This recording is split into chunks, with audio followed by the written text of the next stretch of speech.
Welcome to the Branding Room Only podcast, where we share career stories, strategies, and lessons learned on how industry leaders and influencers have built their personal brands. Now, let's get started with the show. Hi, everybody. Welcome to the Branding Room Only podcast. I'm your host, Paula T. Edgar, and Branding Room is where we bring on influencers and experts to talk about their personal brands. And I'm excited today to have somebody who has become one of my favorite selfiers and also folks to collaborate with, David Sarnoff. David is the principal of Sarnoff Group, LLC, and a consultant to Loeb Leadership. Welcome to the Branding Room, David. Thank you so much, Paula. I am thrilled to be here and honored as well. Oh, well, thank you.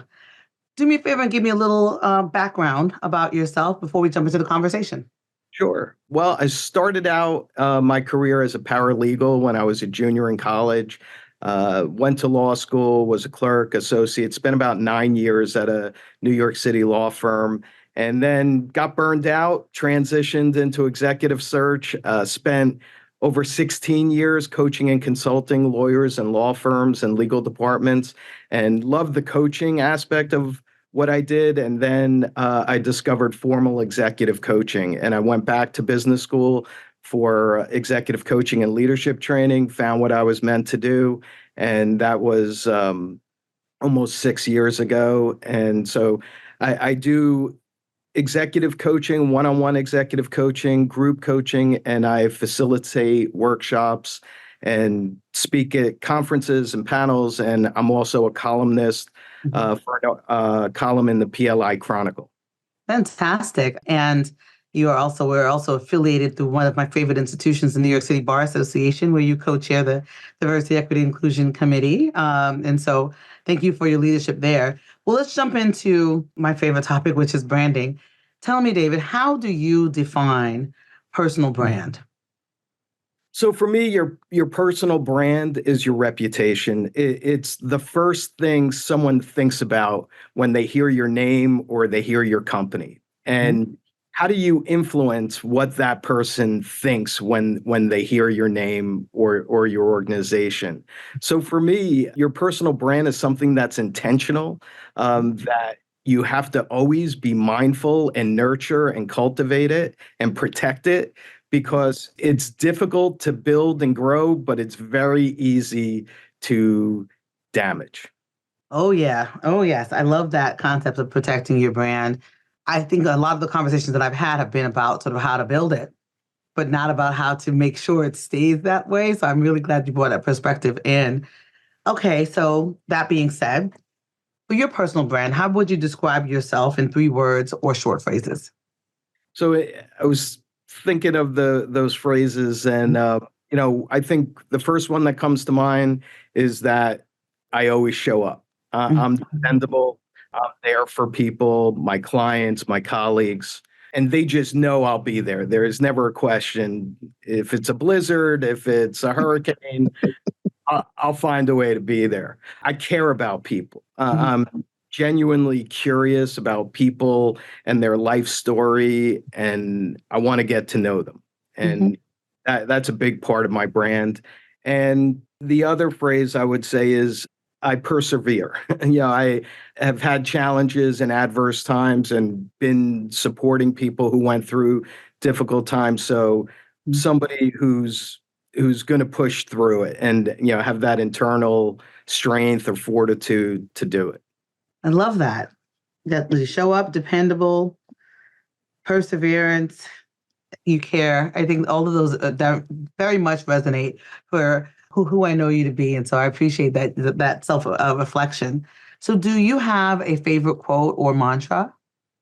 Yeah, so tough to pin me down. I'm going to give you 2 or 3. So, okay. so my go-to quote for that perseverance is Winston Churchill during the dark days of World War II. He said to inspire the British people, if you're going through hell, keep going. And so don't let it overwhelm you, whatever that challenge or difficult circumstances is. Keep pushing through and you'll get out of it. I'm a huge Maya Angelou fan. And I use this quote in many of the workshops that I do. And when I coach leaders on raising self-awareness, people will forget what you did, people will forget what you said, but people will never forget how you made them feel. Mm. Yep. So very true. And every time somebody pulls that quote as their quote or their mantra, I always think about someone who did not make me feel good. Right. I'm like, it is true, right? It's like, yeah, I'm gonna remember that. That's I think a little bit of my Brooklyn. I gotta make sure you understand what you're looking at, which we're gonna talk about in a little bit. Okay, Sure. so what about this?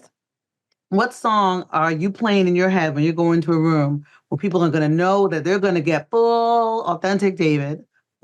And which is the song that you use if you're having a bad day to lift you up? So it could be the same song or two different songs. So if I got to get amped up Yeah. and bring that Paula Edgar energy into a room, I'm listening to Over the Hills and Far Away by Led Zeppelin. Yes.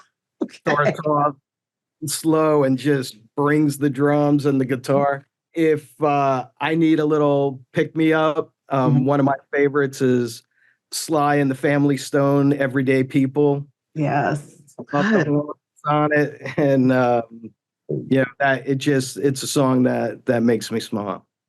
It's those are some good selections. I like it. The mixtape is growing and getting better as we speak. And there's a lot more to that, but I'll leave those two.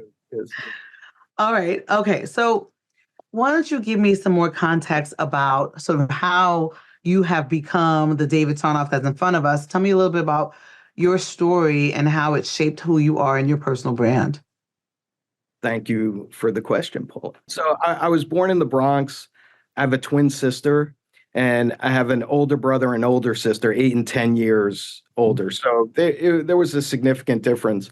And my dad was one of the last of the old-time seltzer men in New York City, did it for 30 years, 6 days a week, 12, 14 hours a day in the rain, the snow. And for those who might be too young to know what a seltzer man is, he delivered cases of these heavy glass bottles, as well as soda, syrups, and beers on the Upper West Side of Manhattan and in the Bronx, Pelham Parkway, Fordham Road, and Arthur Avenue.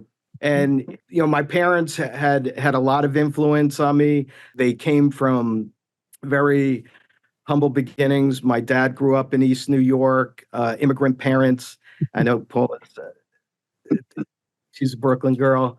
I'm an East New York girl. And New Yorker. Yeah, my dad went to Jefferson High School, and he grew up in poverty. His father was older and struggled to assimilate in America and had a lot of challenges. So my dad went to work at 9 years old, shining shoes, selling newspapers, helping support the family. Wow. And he was just like that his whole life, and he never complained. He never asked for anything. He only wanted, what do you need me to do? How can I help you? So I just saw that from a very early age. And at 10 years old, he would take me to work on the truck. My brother was already doing it many years before me, getting up at 4:30 in the morning, driving to the South Bronx, where he parked his truck. And then he'd load up and then deliver, 12 hours a day, and the first few times I went, by lunchtime, I can't move, carry cases. But he taught me the hard work, and he had me knocking on people's apartment doors, strangers, and getting their order and how to engage them and introduce myself. And that was the most invaluable experience in education I got. I remember, for all of you out there, David reached out to me and, said, let's get to know each other. Let's have a call. And as much as I always have the desire to do that, I always like, oh gosh, I don't have time. But number one, you inspired me to start doing that more and to be more deliberate about it, particularly people who you want to build relationship with. But I can tell you this, there's never been a time that I have done that with anyone where I felt like that was a waste of my time, right? That you just have the opportunity to get to know people more than like under the surface and realize just how much we all have in common. And what resonated for me from the conversation that we had, and you talking about your dad, number one, the fact that he's from East New York, Brooklyn, holler, and that both of our dads went to Jefferson, but also that it was a part of the lessons that you learned about how to interact with people who are different than you. Like your father teaching you about the value of people across the board, regardless of who they are, where they came from, what their circumstance was. And so, can you talk a little bit about that? Because that for me would really kind Yeah. of solidified I mean, something. I saw from a very early age, my dad really connected to other people's struggles and pain. And I remember, the very first time, 1978, driving into the South Bronx. And, I was born in the Bronx as a, maybe by the time I was toddler, we moved to New Jersey. Mhm, And so I was exposed to Manhattan and Pelham Parkway, and mhm, didn't see, you know, neighborhoods that were really challenged. And so when we were, driving through these neighborhoods, I was like, who would want to live here? You know, mhm, and my dad got very firm and he said, hey, you know, everybody here is working hard to support their family and they're doing the best they can. And you don't always get to pick where you live. So be grateful. mhm, And that, just resonated with me. I connected to it. And I just saw how he treated people. And when we would go into a building on Riverside Drive or the doorman buildings with elevator operators and porters, he would, mhm, bring me in first time and introduce me and say, "Hey, this is my son." mhm, And it was, you know, many people of color and diverse backgrounds and immigrants, and almost to a person, mhm, they would shake my hand and say, "Your dad's a great man." You mhm, know, and I had so much pride with that. mhm. Yeah, Love my mother too, Ma. I love you, and you do a lot. But I'll bring her into the conversation. we we are fully equitable when it comes to our parents, but I do understand the things that resonate for you, particularly because I don't know that a lot of people really get to see their parents work, right? Like it's like that they're doing something so that you can eat, but to actually see your parents work and to see your father being regarded in that way, I just think it has a two-way thing. So my father, who now the audience all knows because he has been on the podcast, he would talk about when I went away to boarding school, which I was one of a few kids of color, and they went to visit or they would talk to my advisor on the phone, and they'd be like, "Are you talking about Paula, the Paula that we know?" Right? And seeing yourself or somebody who you love through other people's eyes is really, I think, helpful to value them more, right? And to understand that it's not just the role that they have with you, but that they have a role out in the world where people also value them. And so I really just appreciated that because I can tell by the way that you interact with others and how I've interacted with you that there's a straight line through those lessons to the lessons that you give to other people and the things that you do now. So And there's so many of those experiences. And one example, I must have been like 12 or 13. I'm delivering to this old woman's apartment on the Upper West Side. And she grabs me by the arm and she takes me to the window and she wants to show me landmarks outside. And she's not letting go of my arm. And I'm trying to like pull my arm away and she won't let go. mhm, And then after, 4 or 5 minutes, she let go and I was like, have a nice day. And I go out to the hall. My dad's coming out of another apartment. Like, this woman wouldn't let go of my arm. mhm, And it's like, she's lonely. She mhm, wanted somebody to talk to. mhm, You mhm, gave her 5 minutes of joy. Like he said, you did a mitzvah, you did a good deed, mhm, mhm. and Yeah. so, and just reframing it. And again, connecting to that other person's situation. Right. I think this seeing people's humanity, you would hope it'll be innate, but I think we know from how the state of the world, and not just today, but for a while now, that it's not necessarily innate for folks to do that. And a lot of people don't necessarily prioritize other people's experiences when they are navigating the world. So I appreciate that. So talk to me about this. You talked about having been a paralegal and then going to be a lawyer and then understanding the space of leadership development and navigating with folks around best practices and diversity, equity, inclusion, and all kinds of those things when it comes to the workplace. What in there resonates for you in terms of how certain factors impact your brand when it comes to the workplace and leadership and diversity? Anything that resonates for you from that question? From those days and thinking about some of the partners and colleagues who I worked with, some who were amazing, dynamic, great people, and others not so much. I think what stood out for me was people contradicting who they said they were. And I think this is a brand killer. But when you hold yourself out as one thing and people expect that, and then they see something else, you're done. You know? And that when I talk about protecting and cultivating your brand, consistency, back up what you hold out to the world. And I saw people were like, I'm a mentor, I cultivate relationships, I listen to clients, and then you're in the trenches with them and they're screaming and throwing things and throwing you under the bus, and you know, and you don't want to deal with that person again. You know, I try to learn from those experiences, and you got to walk the talk. You do have to walk the talk. Consistency and authenticity are so key, anywhere, not, not just in the workplace, but particularly in workplaces, because I think there's a higher standard of expectation because you're a boss or a manager or a leader. And then other folks are looking towards you for leadership, right? For you modeling who they may want to be or what the culture exists. And there are so many people, to your point, who will say, for example, I'm just going to give an example here, that they're an ally, but they ally very comfortably. Oh, that's I like the way you phrased that. Yeah. Talk to me about what you've seen. Yeah, so allyship has been a journey for me, and I'm constantly learning. And it requires experience, taking risk, putting yourself out there, but understanding the person you're trying to be an ally to has it much worse than you do.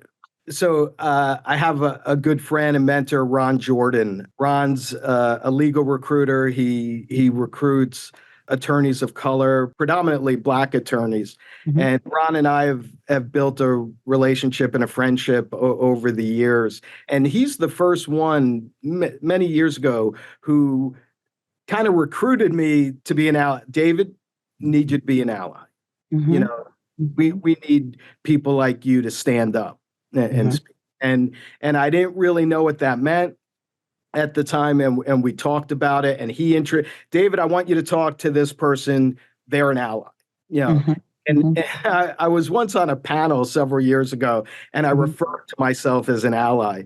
And after it was over, a woman of color pulled me aside and said, David, love what you said, but can I give you some feedback? And I'm like, sure. Don't call yourself an ally. Be recognized as an ally, because anybody can call themselves, to your point, I'm an ally. And I once interviewed a woman named Lori Boozer, who I also met through the Bar Association, and she just also moved me. And I said, I want to talk to you. And the next day we're doing a Zoom and throwing it up on LinkedIn. And, Lori said something impactful for me. She said, I don't need somebody to come to my cubicle and pat me on the back and say, I feel so bad that happened. She's like, I got a therapist for that.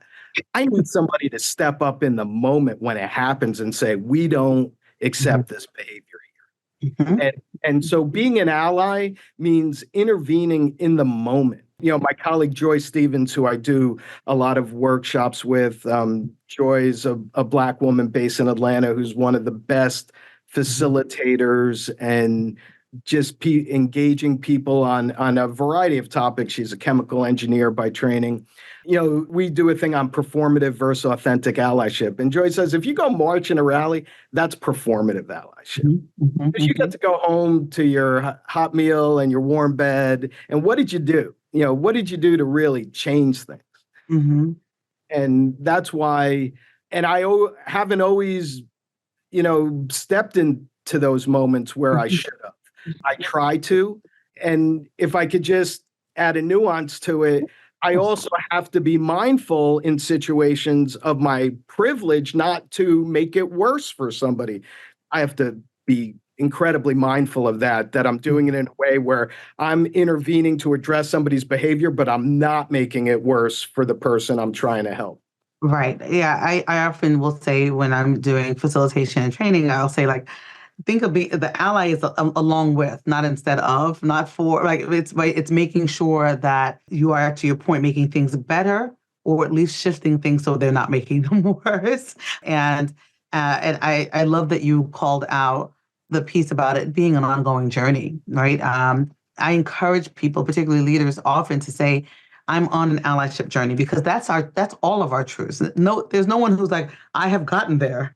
I have fixed, here I am on the mountaintop, and now all of you can come and, right? It's not that, but it's that every situation that we're in, every time we interact with somebody who has been marginalized or underrepresented, or right, that we can show up in a space. And I have to tell you that my allyship journey was, put on like 1,000 when I had kids, right? Because on one hand, people look at me and it's like, you're a Black woman, you have your own issues, there's things that are going to happen. But for me, it's like, number one, children will teach you that they are inclusive from the very beginning. They only know that person is my friend and they have my Lego. That's it until they learn the differences. And oftentimes they're like, no, that's not what my kids taught me. They, them. They taught me the pronouns before it was even anything that, right, because they have already understood that people's humanity and personhood was a part of their experiences. And so I feel like we are all on a journey. We all continue to learn. And even in the space of having some expertise in there, there's still opportunities to learn. And so I appreciate that. And I think people will get and hear from you that even when you have this information, there's still more that you can learn. There's still more that you can experience. And humility is a big part of your allyship journey, right? Like, and I seek feedback all the time. I'll call up my colleague, Dr. Fritz Gillette or Joy. I'm like, here's what happened. Here's what I did. What should I have done? Yeah. Or did I do okay here, or did I make it worse? Yeah. And I think that, that I'm glad you said that too, because that is something I'm asked about all the time, where people will be like, hey, this thing happened. I wanted to get some feedback. So I asked a friend, and I'm like, it has to truly be somebody who is open to that, right? You have that relationship with to do so. If obviously it sounds like you have that, but where people kind of go off in their allyship journey, which I do think impacts their brand, is when they are eliciting information or perspective of people they haven't built relationship with and asking them to do more because of their identity, right? Like, hey, one Black person that I met down the street, can you please tell me if I did, right? And I think that it's so helpful to be able to understand that nuance, right? You're talking about you've done the work, you continue to do the work, and you have a network of people who you can get feedback from so that you can continue the work. Different than saying, and it was work building that network. I'm sorry. That is true. That's the way that allyship is supposed to work, right? Because those people can give you feedback, and they can also say, "Hey, today I don't feel like it," right? Right? Ask me tomorrow. And I think that's an important piece. I see such disappointment in people's faces sometimes when they're like, "Well, I went and talked to Joe, and Joe was like, didn't want to talk to me." And I'm like, Joe doesn't have to talk to you. Like, right?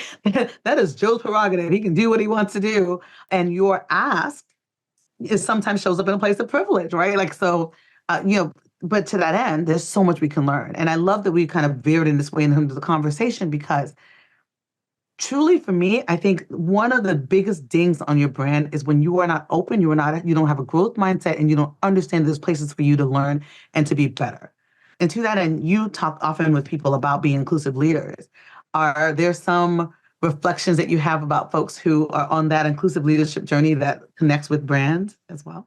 Yeah, I think absolutely, because it's also one of those things about calling yourself an ally. If you say you have an inclusive culture, oh, it better be, because particularly in recruiting now, and I don't want, I'm loath to generalize, but there's a lot of research with generational differences, and I do a lot of work on generational challenges and solutions.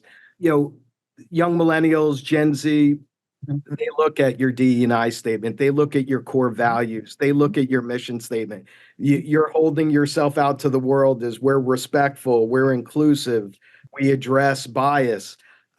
If you are not consistent and diligent, you're going to lose a lot of talent Mhm. because they have no tolerance for it. They Yep. or very low tolerance for it. Yep. And I have two Gen Z kids in college, and they grew up in Fort Lee, New Jersey, a community that's highly diverse, has a very large Asian population compared to other, and all people of color. And Mhm. my daughter said something that hit me, and I thought was great to hear as a parent. She went to sleepaway camp and she's traveled, and she said, I'm really glad I grew up in Fort Lee because when I go visit my camp friends, all their friends look, Mhm. and all their friends Mhm. just seem like replicas, Mhm. as Mhm. opposed to she got to meet people from different cultures and backgrounds and grew up with them. And, I that was rewarding for me to hear that. Mhm. I mean, it's such an important aspect of growing up, right? If you grow up in silos, then you tend to stay in them, and then your perspective on the world is very much, one perspective, as opposed to at least being able to be curious enough to know about that there's other things that can drive your perspective. My son last night, I was helping him with his homework. He had to write an essay, and he was reading a short story by Amy Tan. And the story was basically about her culture, and that she was embarrassed because she had a preacher's son came over to visit for dinner, and they had food that was very, so Asian culture food, and she was embarrassed because of the food. And so I was talking to my son about it, and I was like, so what do you think of some of the challenges? And he goes, she doesn't know herself. She's not authentic. She doesn't have self-awareness. I was just like, somebody's been listening to their moms. That for me was very helpful, because I was like, okay, good, you're kind of getting some of the things I want to teach you, and clearly the teachers are also trying to do that as well. So and when you think about the work that you do, are there other things that come up for you that you see often that have that inconsistency when it comes to what people are saying and what they're doing, and how it impacts the culture or the experience of people who they're working with? Yeah. So a lot of other topics that Mhm. I present on are EQ versus IQ. I have a particular focus on emotional intelligence. I'm Mhm. certified in the EQI 2.0 assessment to measure emotional intelligence, and it's about having the self-awareness of understanding how you show up, how you're perceived by others, and what the impact of your words and actions are. And, from an allyship perspective, and I addressed this at a recent bar Mhm. association panel, and I've Mhm. seen other attorneys who happen to be white men talking about feedback with equity. And Mhm. particularly in law firms are coming, we develop talent, we mentor, we give feedback. But if you ask people from underrepresented communities, if they get the same developmental feedback as their white colleagues, many times, if not a majority of the times, you hear no. And, Mhm. and there was a partner from a big law firm who recently said, I have colleagues who tell me privately, I'm uncomfortable. And they make it about their discomfort, because what I'll ask leaders, what stops you from giving feedback to people who don't look like you? Mhm. I don't want to hurt somebody's feelings, or I don't want it to escalate into a conflict. They make it about them, as Mhm. opposed to this other person needs the knowledge and experience in your head to develop the skills Mhm. and grow their career. And when I work with people who I'm coaching around that and getting different perspectives, and I coach people to lead with care and empathy. Mhm. And sometimes to get the eye roll or cringe, ooh, care, empathy, so, but it allows you to be incredibly direct. And Mhm. if I say, Paula, I care about your career growth and skill Mhm. development, because Mhm. I care, I need to give you this feedback. Yeah. And they're saying people don't care how much you know until they know how much you care. Yep. Yep. And I do agree with you that particularly in the legal profession where we both navigate, there's this kind of sort of poo-pooing of what there has been referred to as soft skills, but I think they are essential skills, that you can have all of the intellect that you want, but if the way in which you show up doesn't resonate, then you cannot reach the heights that you might if you have that EQ, right? And can get We're talking about brand mm-hmm. creation, brand Yeah. development, brand protection without emotional intelligence skills. And these are learned behaviors. Mm-hmm. People over time through practice and experience can improve their emotional intelligence, whether their tendency is to be an extrovert or an introvert. It just manifests in different ways. But to engage people, to educate them about your brand, you have to know how to connect with them. Like you have to read body language, facial expressions, nonverbal communication, and recognize whether or not you're connecting with them, you're boring them, you're frustrating them, because a lot of times, people don't listen.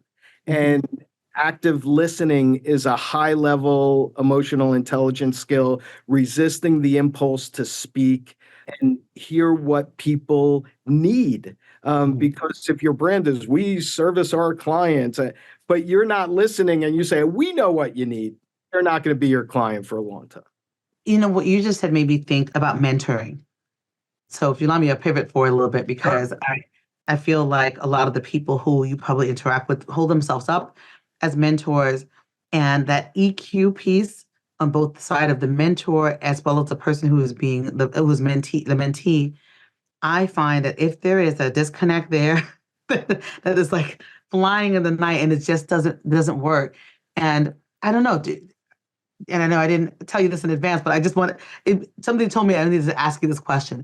Is there something that you have in terms of reflection on the mentor-mentee relationship, or even the sponsor and sponsee relationship, that resonates for you when you think about this concept of understanding emotional intelligence and thinking about who you are and what your brand is, and how that can be disconnected or how it can be seamless when it's done right? Yeah. So great question. And I recently worked with a law firm client on helping them develop a mentorship program. And I did it with Joy Stevens. And one workshop was on EQ versus IQ. One was giving and receiving feedback and active listening. But I think what makes mentorship relationships effective is establishing mutual expectations and communicating what each of us wants out of this relationship up front.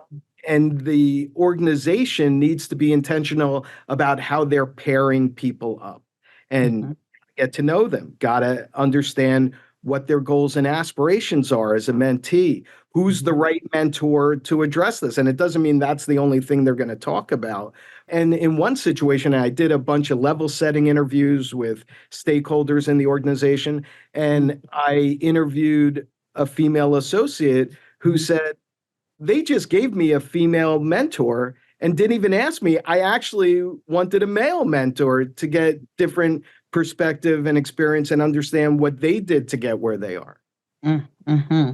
Yeah, I'm glad the universe told me to ask you that question, because I definitely feel like there's so much good intent. And I love intent. I think it's important to have good intent, but it doesn't override the actual impact, right? And that you have to be strategic about what you want the impact to be. Even if your intent is wonderful, that's not it. And a lot of people just want the intent to be great. Like, I want to be a good mentor, so I want them to be just like me. And I'm like, that's not good mentoring. Like, it's not. 100%. And I think you really hit the nail on the head, where there's a leadership program called the Leadership Challenge, created by Barry Posner and Jim Kouzes, two professors in California. It's widely used program in corporate America and beyond. And they have an assessment called the Leadership Practices Inventory, the LPI. And over 3 million people have taken it, and they distill leadership down to 30 behaviors. And there's one behavior that's in the least frequent of over 90% of the people who take the assessment. And it's asking for feedback as to how my performance impacts you. Because we don't want to get vulnerable. We don't want to ask, what we need to do better, because we think we're doing everything great. And it reminds me, I was once coaching a practice group leader at a very large firm. And I said, Do you ever ask your associates what you can do better to support them? And he stared at me for about 5 seconds and said, no. And I said, what stops you? And he said, well, I never thought about it. And I just figured if they have something to say to me, they're just going to say it. I said, oh, so when you were a third year associate, you walked into the practice group leader and said, hey, I got some feedback for you. Doesn't work. Yeah. Not at all.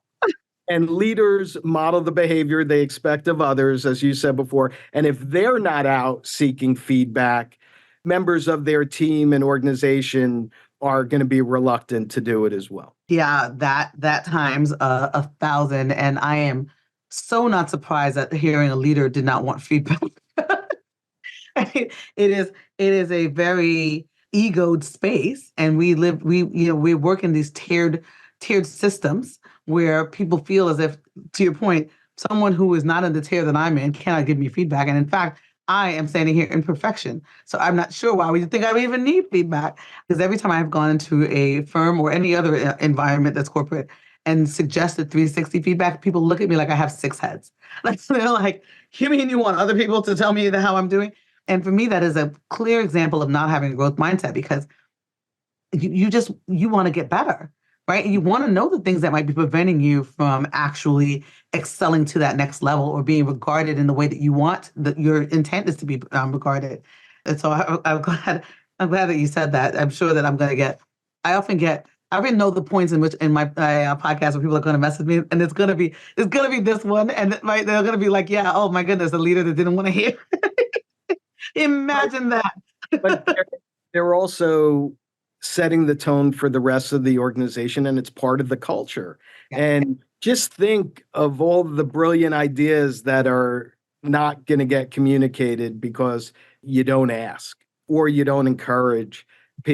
Where if we have a feedback culture, we expect each other to give and receive feedback. And it may sting, it may be uncomfortable, but it's in the spirit of this is how we all get better, and we create this shared mission culture where we're all striving for a goal. And in order to do that, we need to be honest and direct with each other.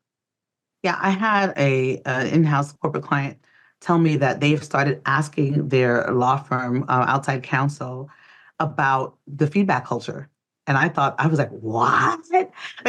This is amazing, because they found a correlation between the feedback and it being asked and it being given consistently, and the experiences of the associates and how they were getting. And so I was like, so I think we all knew it innately, right? But to actually affirmatively ask the question, I just love that, because it will shift cultures because they're asking. Like that will be an impetus in places that it's not occurring to make it occur more, so they can actually answer, hopefully in a very thoughtful and strategic and honest way.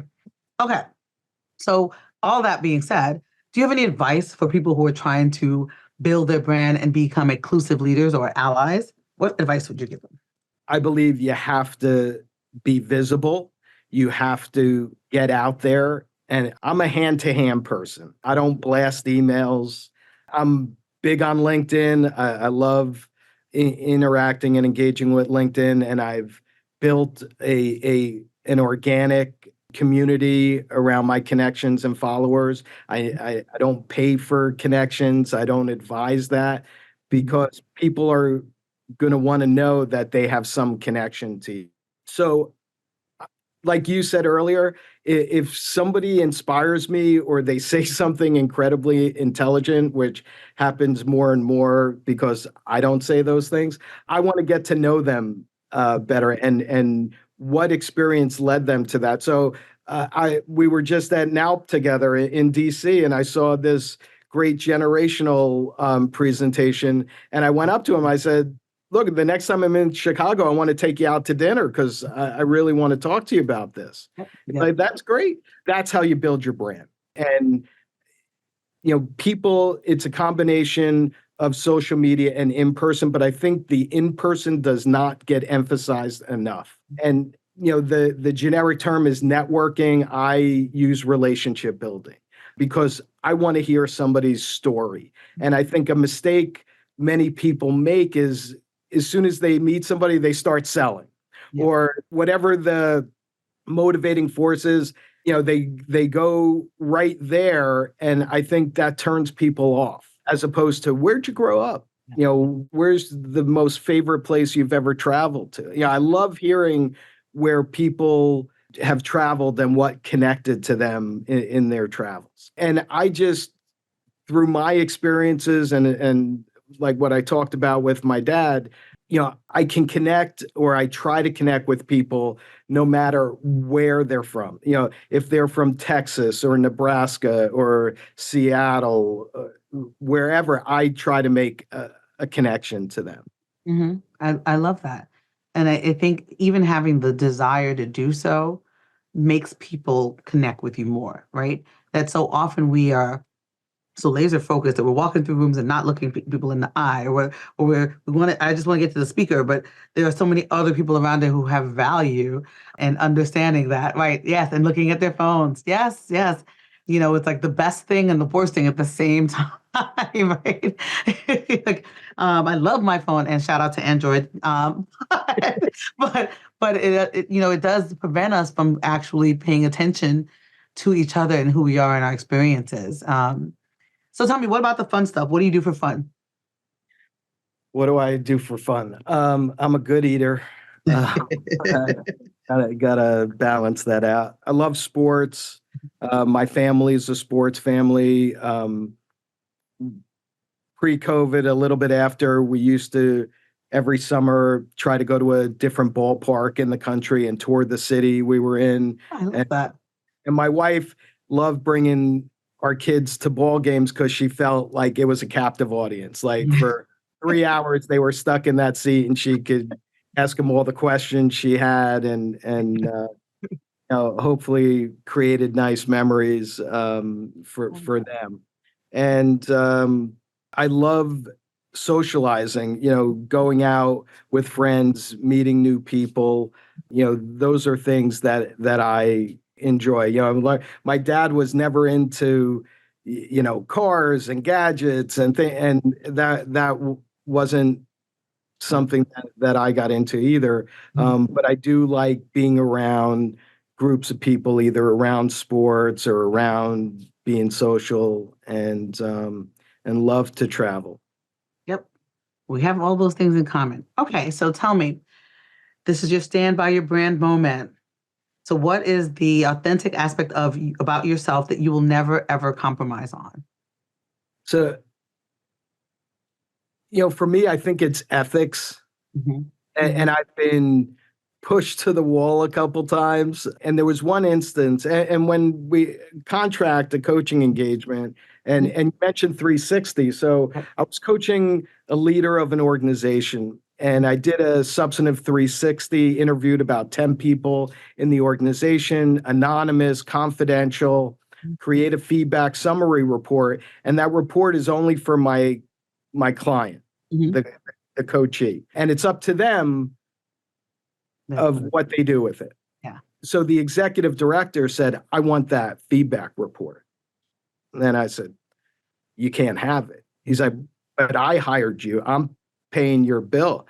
Like, from the very beginning, that was confidential. You don't get to see it. And it was a pretty tense exchange, where I was risking losing the client, but I wasn't going to abandon my coaching client. Right. And because talk about a brand killer is, I'm an honorable, ethical coach, but if the client who's writing the check says they want it, I give it to them. Right. Who's going to trust you? Right. And word travels fast. It's again, for me, rather lose the business than lose my brand reputation. And how people see me. I love that, and I love the story that highlights it, because it's so true. All right, so tell me about your magic. What is your branding room only moment? So if you were in a room on the stage, what are people coming there to see or experience about you that's a special part of David? Just, I think where I have skill is connecting with my audience, and coming across as genuinely curious, just there to share knowledge, share experience. I may make mistakes, I may misstate words. What you see is what you get. Mhm. But I want to make them laugh. I want to make them think, and I want them to walk out saying, I learned something new today. Yeah. And I think when people come to my conference panels or webinars, that's what they expect now, on some level. Maybe I'm overstating it, but just kind of a neuron link. How I hold myself out is also how sometimes I get feedback. And, when I go to conferences like now for the Association of Legal Administrators, people will come up to me and say, I enjoy your LinkedIn feed. Mhm. But I recently got feedback where I was talking to a leader in an organization. I'm like, yeah, I do coaching and workshop facilitation. And they said, oh, following you on LinkedIn, I thought you only do DE&I. And I Mhm. thought that was great feedback for me because that's how he's experiencing it. Yeah. And so it made me be more mindful and go back and saying, what is it that made him think that? Mhm. And I'm glad this is how we're closing, because one of the things that is important about branding is having an understanding of how you show up, so that if that is not necessarily the way you want to show up, or you have other nuances that you want to show, you can then create a strategy to make sure that that is more present. I think that's a perfect way to end our conversation. Thank And you. Steve. And I know it goes by so quickly. I want to thank you, David, for being in the branding room with us, and everybody. Tell us how we can connect with you. How can people find you and learn more about your work? sure. So LinkedIn would be great. You could search David B. Sarnoff, sarnoffgroup.com, and lobeleadership.com, LOEB leadership.com. Fantastic. And all of those will be also in the show notes. Everybody, thank you for being a part of the Branding Room audience. Tell a friend, share this episode. They need to know about self-awareness. They need to know about allyship, inclusive leadership, and EQ for real. Bye, everyone. Thank you so much.